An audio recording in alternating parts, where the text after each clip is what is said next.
আসসালামু আলাইকুম। স্বাগতম সবাইকে নিউজ টিভি বাংলা রাতের সংবাদে। সঙ্গে আছি আমি এসকে কল্পনা। প্রধানমন্ত্রী তারেক রহমানের সভাপতিত্বে প্রধানমন্ত্রী শিক্ষা সহায়তা ট্রাস্টের কার্যক্রম নিয়ে গুরুত্বপূর্ণ বৈঠক অনুষ্ঠিত হয়েছে। সোমবার বাংলাদেশ সচিবালয়ে প্রধানমন্ত্রীর কার্যালয়ে এ বৈঠক হয়।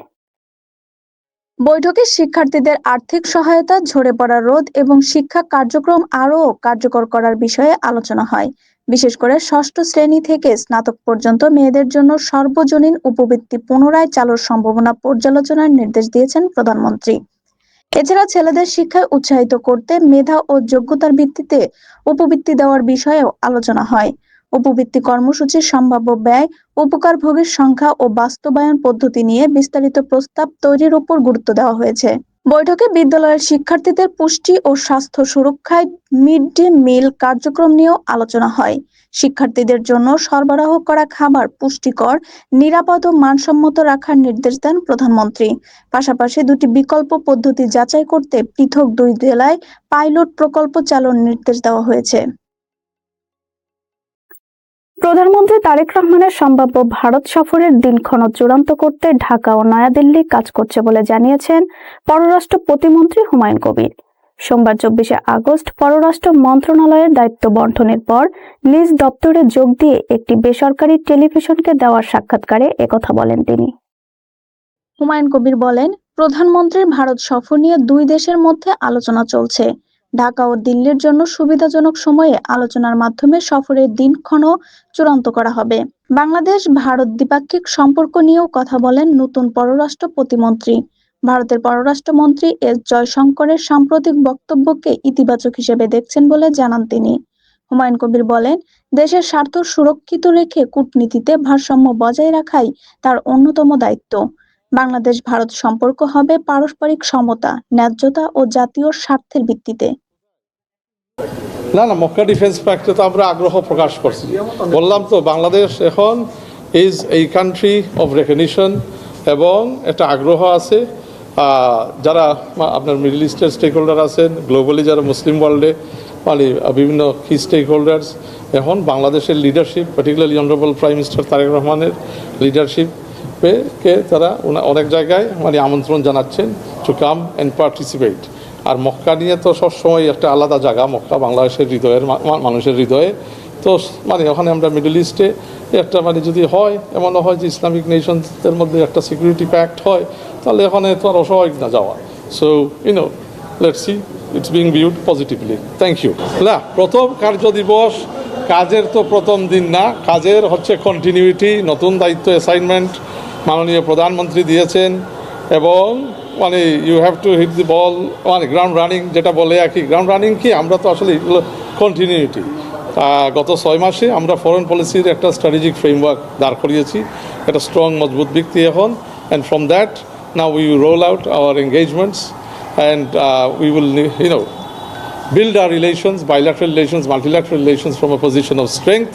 We will be now in the next phase putting the content, around our bilateral relations, and we'll be hopefully taking this country's visibility, influence, amader desher to great new heights.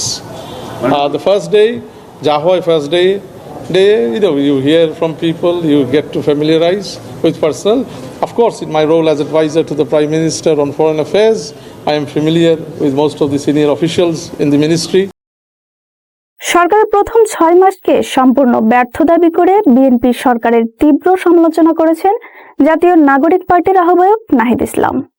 সোমবার সরকারের 180 দিনের কার্যক্রম মূল্যায়ন নিয়ে আয়োজিত সংবাদ সম্মেলনে তিনি বলেন, দ্রব্যমূল্য নিয়ন্ত্রণ, আইন শৃঙ্খলার উন্নয়ন এবং বিদ্যুৎ ও জ্বালানি সরবরাহ সরকারের অগ্রাধিকার পাওয়া 3টি ক্ষেত্রেই প্রত্যাশিত সাফল্য আসেনি। নাহিদ ইসলামের দাবি, 180 দিনে সরকার 29টি ক্ষেত্রে অব্যবস্থাপনা ও ব্যর্থতার পরিচয় দিয়েছে। তার অভিযোগ, অদক্ষতা, দুর্নীতি ও পরিকল্পনাহীনতার কারণে সরকার পুরনো রাজনৈতিক কাঠামোর দিকেই ফিরে যাচ্ছে। তিনি বলেন, 6 মাসের মধ্যেই মন্ত্রিসভায় পরিবর্তন আনতে হয়েছে। একই সঙ্গে গ্যাস ও জ্বালানি সংকট, দ্রব্যমূল্য এবং আইন শৃঙ্খলা পরিস্থিতি নিয়েও সরকার প্রতিশ্রুতি অনুযায়ী কাজ করতে পারেনি বলে অভিযোগ করেন তিনি। নাহিদ ইসলাম আরও বলেন, সামনে আরও 6 মাস পার হলে সরকার আর আগের সরকার বা অন্তর্বর্তী সরকারের দায় দেখিয়ে নিজেদের ব্যর্থতা এড়াতে পারবে না। সংকটের সমাধান না করে পুরনো রাজনীতিতে ফিরে যাওয়ার চেষ্টা করলে সরকার ব্যাপক আন্দোলনের মুখে পড়তে পারে বলেও সতর্ক করেন তিনি। এনসিপি জানিয়েছে, বিদ্যুৎ, গ্যাস, জ্বালানি, ওষুধ নীতি, সার, মানবাধিকার ও ভূমি কমিশন আইন সহ বিভিন্ন বিষয়ে সরকারের কার্যক্রম তারা পর্যবেক্ষণ করছে। আমরা প্রত্যেকটা বিষয় আজকে প্রেস ব্রিফিং আপনারা দেখবেন যে আমরা সবগুলো বিষয় কিন্তু তুলে ধরেছি জনগণের কাছে আপনাদের মাধ্যমে। ফলে আমরা মনে করি যে রাজনৈতিক সংস্কৃতিতে যে পরিবর্তন আনা দরকার সেটা কিন্তু বিরোধী দল এনেছে।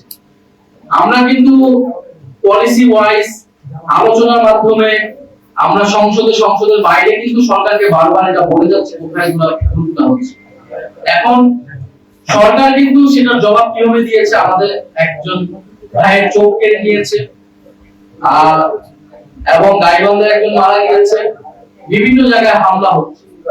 ফলে বিরোধী দল সংসদের অংশ, বিরোধী দল কিন্তু গভর্নেন্সের অংশ না।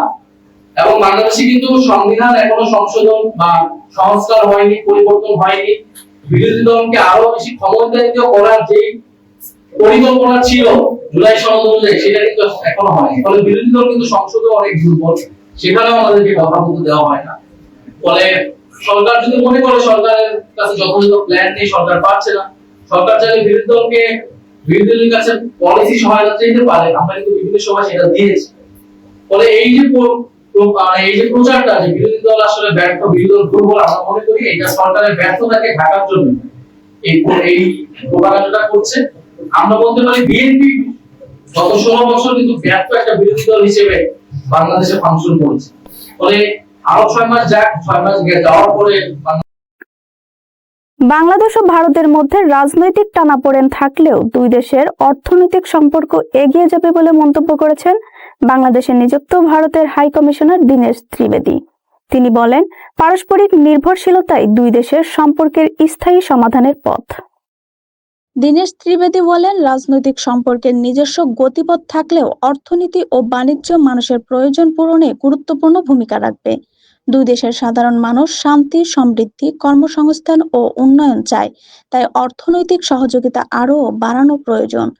তিনি দুই দেশের ব্যবসায়ীদের মধ্যে যোগাযোগ বাড়ানোর উপর গুরুত্ব দিয়ে বলেন, যৌথ উদ্যোগে উৎপাদন বাড়ানো গেলে উভয় দেশেই লাভবান হবে।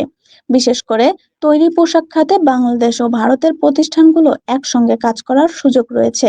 হাই কমিশনার আরও বলেন, বাংলাদেশ ও ভারত উভয়ই স্বাধীন ও সার্বভৌম রাষ্ট্র।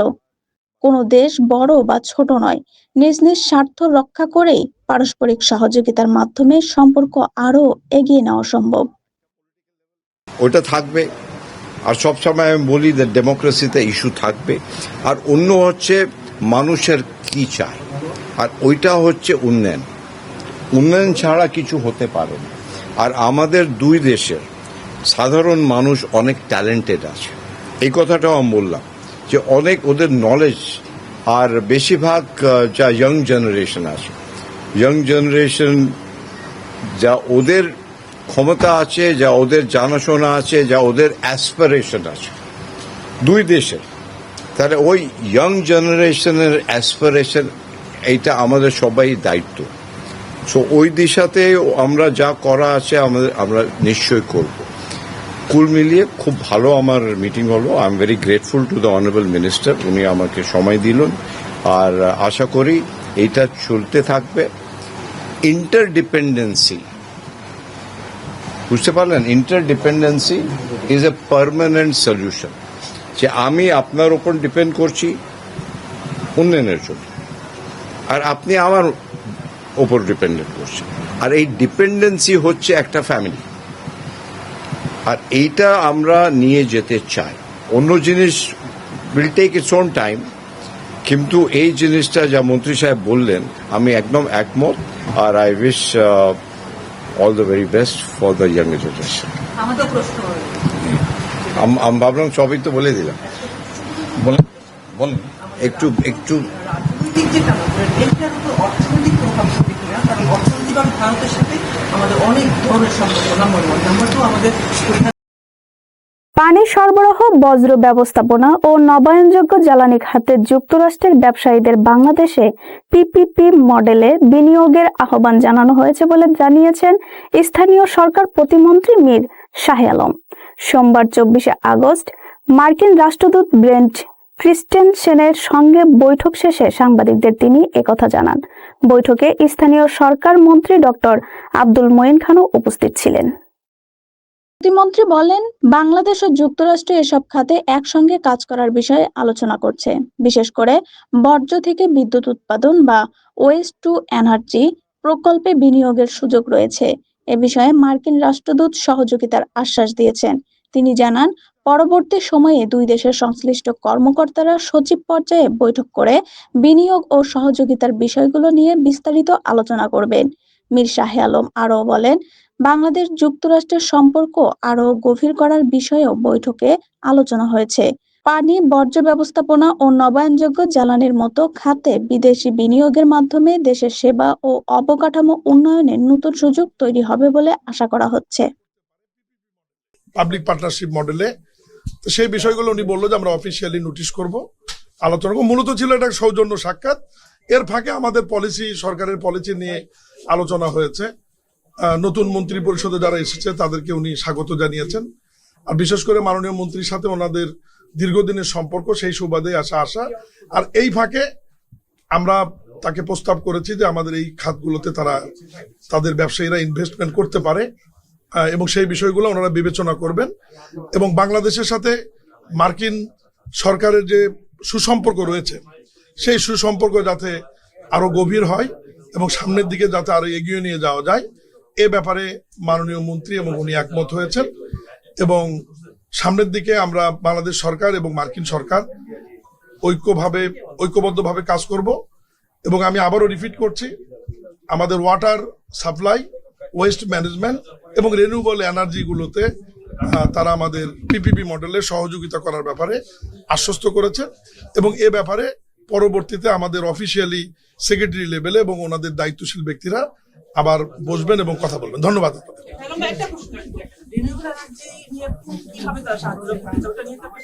রিনিউয়েবল এনার্জি, এটা ওয়েস্ট টু এনার্জি হতে পারে। রিনিউয়েবল এনার্জির ব্যাপারে ওয়েস্ট টু এনার্জি নিয়ে তো আমাদের প্রচুর ময়লা আবর্জনা প্রত্যেক সিটি কর্পোরেশনে তো ডাম্পিং অবস্থায় আছে। ইতিমধ্যে উত্তর সিটি কর্পোরেশনে চায়নার একটি কোম্পানির সাথে আমরা এগ্রিমেন্ট করেছি। তারা নিষিদ্ধ রাজনৈতিক দল বা সংগঠন ছাড়া দেশের সব রাজনৈতিক দল সবার সমাবেশ করতে পারবে বলে জানিয়েছেন আইন বিচার ও সংসদ বিষয়ক মন্ত্রী মোহাম্মদ আসাদুজ্জামান। তিনি বলেন, রাজনৈতিক কর্মসূচি পালনে কোনো বাধা নেই। সোমবার 24 আগস্ট রাজধানীর শিরডাপ মিলনায়তনে এক সংবাদ সম্মেলনে তিনি এসব কথা বলেন। আইনমন্ত্রী বলেন, সরকারের সমালোচনা করার অধিকার সবারই রয়েছে। আগের সরকারের সময় মত প্রকাশের কারণে লেখক, সাংবাদিক ও বুদ্ধিজীবীদের গ্রেপ্তারের যে সংস্কৃতি ছিল, বর্তমান সরকার তা থেকে বের হয়ে এসেছে বলেও দাবি করেন তিনি। গুম, প্রতিকার ও প্রতিরোধ আইন এবং মানবাধিকার কমিশন আইন নিয়েও কথা বলেন আসাদুজ্জামান। তিনি জানান, আগের খসড়াগুলোতে কিছু অস্পষ্টতা থাকায় যাচাই বাছাই করে আইনগুলো নতুনভাবে সংসদে উপস্থাপনের উদ্যোগ নেওয়া হয়েছে। তিনি আরও বলেন, সরকার বাহিনীর বিরুদ্ধে গুমের অভিযোগ উঠলে মানবাধিকার কমিশন তদন্ত করতে পারবে। তবে আইন প্রয়োগের ক্ষেত্রে কোনো নিরপরাধ ব্যক্তি যাতে হয়রানি বা ভুক্তভোগী না হন সে বিষয়েও গুরুত্ব দেওয়া হচ্ছে। তো করিনি, ইনশাল্লাহ করার কোনো প্রশ্নই ওঠে না। আইনজীবী হিসাবে যে টাকা ইনকাম করতাম, একজন মানুষের বেঁচে থাকার জন্য খুব বেশি টাকার প্রয়োজন হয় না। সচ্ছলভাবে চলার জন্য খুব বেশি টাকার একজন মানুষের জীবনে লাগে না। তো ততটুকু ইনকাম করার সামর্থ্য আল্লাহ আমাকে দিয়েছিলেন এবং সেটা দিয়ে আমরা চলতে পারি। এখানে সংবিধান সংস্কার কমিটি নিয়ে মনিরা একটা কথা বলেছেন, আমাদের রাষ্ট্র সংস্কার থেকে একটা প্রশ্ন করেছেন যে আমরা কোনো আইন আছে কিনা যে আপনারা সভা করবেন তা নিষিদ্ধ করতে হবে বা বাধা দিতে হবে, এরকম কোনো আইন নাই। আনলেস আপনার রাজনৈতিক দল নিষিদ্ধ কোনো রাজনৈতিক সত্তা হিসাবে বিবেচিত হয়। যেহেতু আপনার নিষিদ্ধ রাজনৈতিক সত্তা নেই, you are free to organise any programme এবং সরকারের সমালোচনা সেখানে করবেন। সরকারের এখানে স্তুতি বাক্য পাঠ করার জন্য আপনারা নিশ্চয়ই রাজনীতি করেন না। শুনে আপনাদের সেটা অধিকার আছে এবং সে অধিকার নিশ্চিত করা সরকারের দায়িত্ব। এটা সরকারের সাংবিধানিক অব্লিগেশন, আর আপনার হলো সাংবিধানিক অধিকার। এই দুইটাই। জাতীয় সংসদের চিফ হুইপ নুরুল ইসলাম মনি বলেছেন, জাতীয় কবি কাজী নজরুল ইসলাম অন্যায়, অবিচার ও শোষণের বিরুদ্ধে প্রতিবাদের প্রতীক ছিলেন। তার সাহিত্য ও আদর্শে প্রেম, মানবতার সাম্য ও মানুষের অধিকারের কথা উঠে এসেছে।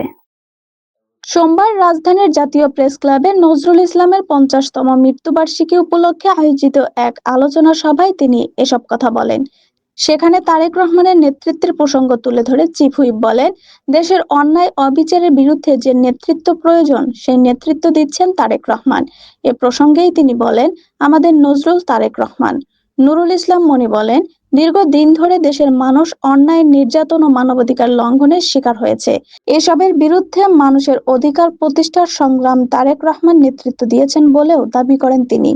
নজরুলকে শুধু মৃত্যুবার্ষিকীতে স্মরণ না করে তার মানবিক ও প্রতিবাদী চেতনাকে জীবনে ধারণ করার আহ্বান জানান চিফ হুইপ।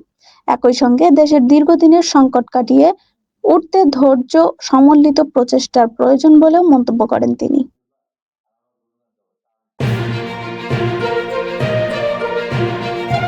এবার আন্তর্জাতিক সংবাদ। যুক্তরাষ্ট্রের নিষেধাজ্ঞা, যুদ্ধ পরিস্থিতি ও বন্দর অবরোধের কারণে তীব্র অর্থনৈতিক চাপের মুখে জ্বালানির দাম বাড়ানোর প্রস্তুতি নিচ্ছে ইরান। দেশটির সরকার ভূতুর্কির চাপ কমাতে সম্ভাব্য মূল্যবৃদ্ধির জন্য জনগণকে প্রস্তুত করছে। ইরানে বর্তমানে জ্বালানির দৈনিক চাহিদা প্রায় 13,50,00,000 লিটার হলেও উৎপাদন হচ্ছে প্রায় 12,10,00,000 লিটার। যুদ্ধের কারণে জ্বালানি আমদানিও বাধাগ্রস্ত হওয়ায় ঘাটতি আরও বাড়ছে। পরিস্থিতি সামাল দিতে রিফাইনারিগুলোর উৎপাদন বাড়ানোর চেষ্টা চলছে। ইরানের প্রেসিডেন্ট মাসুদ পেজেশকিয়ান জানিয়েছেন, জনগণের উপর চাপ কমানোর চেষ্টা করা হলেও জ্বালানি খাতে সরকারের ব্যয় ক্রমেই বাড়ছে। বিভিন্ন পর্যায়ে পেট্রোলের দাম বাড়ানো বা বাজার ভিত্তিক করার প্রস্তাবও বিবেচনায় রয়েছে। তবে জ্বালানির দাম বৃদ্ধি ইরানে অত্যন্ত স্পর্শকাতর বিষয়। 2019 সালের মূল্য বৃদ্ধিকে কেন্দ্র করে দেশজুড়ে বড় বিক্ষোভ হয়েছিল। তাই বর্তমান সংকটের মধ্যেও সরকারকে অত্যন্ত সতর্কতার সঙ্গে সিদ্ধান্ত নিতে হচ্ছে। অর্থনৈতিক চাপের পাশাপাশি রিয়ালের দরপতন ও মূল্যস্ফীতির আশঙ্কায় নতুন মূল্য নির্ধারণের সিদ্ধান্ত ইরানের অর্থনীতি ও জনজীবনের বড় প্রভাব ফেলতে পারে।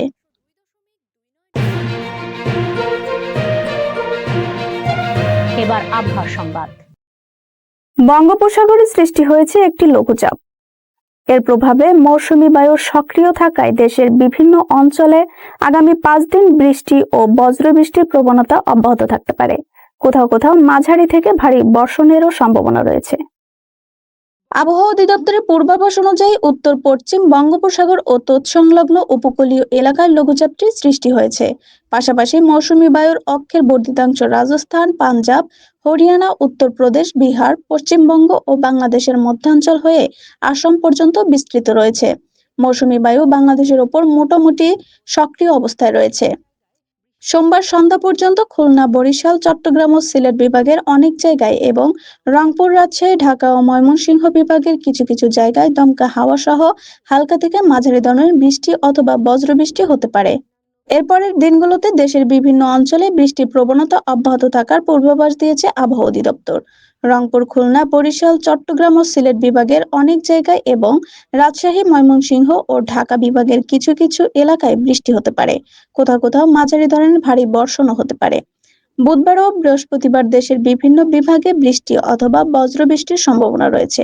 বর্ধিত 5 দিনের পূর্বাভাসে বলা হয়েছে, পূর্বাভাসকাল শেষের দিকেও বৃষ্টিপাতের প্রবণতা অব্যাহত থাকতে পারে। লঘুচাপ ও সক্রিয় মৌসুমী বায়ুর প্রভাবে আগামী কয়েকদিন দেশের বিভিন্ন অঞ্চলে বৃষ্টির পাশাপাশি কোথাও কোথাও ভারী বর্ষণ হতে পারে। এতে দিনের ও রাতের তাপমাত্রা সামান্য পরিবর্তন আসতে পারে বলে জানিয়েছে আবহাওয়া অধিদপ্তর। দর্শক, এই ছিল আজকের রাতের সংবাদ। দেশ বিদেশের সর্বশেষ খবর পেতে আমাদের ইউটিউব চ্যানেলটি সাবস্ক্রাইব, ফেসবুক পেজে লাইক, কমেন্ট ও শেয়ার করে আমাদের পাশেই থাকুন। আবারও দেখা হবে নতুন খবর নিয়ে। ধন্যবাদ। আল্লাহ হাফেজ।